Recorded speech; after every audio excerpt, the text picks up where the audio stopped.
मतलब कि वो 44,000 टाइम उड़ सकता है, उसके बाद रिटायर हो जाता है। अब जब ये सुपरसोनिक प्लेन्स आए तो 6 घंटे की फ्लाइट 3 घंटे लेने लगी।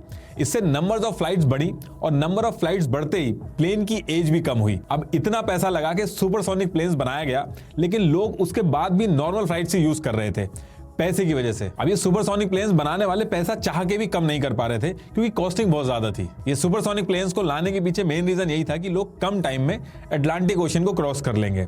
अब 3 घंटे में अटलांटिक ओशन को क्रॉस करना बहुत एक्साइटिंग है, लेकिन उसके लिए $7,500 देना पड़ेगा। वहीं नए वाले प्लेन्स जो थे वो $200 से $300 में ही आपको अटलांटिक ओशन क्रॉस करा रहे थे और उसके बाद भी अच्छा प्रॉफिट बना ले रहे थे। लोगों ने कम टाइम में पहुंचने की बजाय सस्ती और कंफर्टेबल फ्लाइट में जाना पसंद किया और इसी वजह से पूरा ये जो सुपरसोनिक प्लेन वाला जो आइडिया था ये फ्लॉप हो गया था और फाइनली ब्रिटिश एयरवेज को कॉनकॉर्ड को बंद करना पड़ा। आखिरी बार कॉनकॉर्ड को 24 अक्टूबर 2003 को उड़ाया गया था और उसके बाद से कॉमर्शियल सुपरसोनिक फ्लाइट्स को पूरी तरीके से बंद कर दिया गया था और आज की डेट तक बंद है।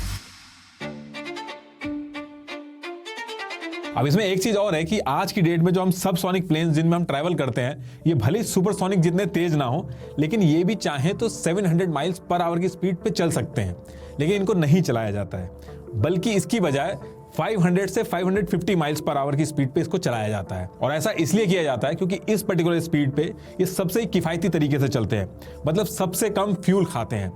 किसी भी कमर्शियल प्लेन की सबसे इंपॉर्टेंट चीज होती है कि वो ज्यादा से ज्यादा प्रॉफिट कमाए, इसलिए कम फ्यूल खर्च करना सबसे इंपॉर्टेंट फैक्टर बन जाता है।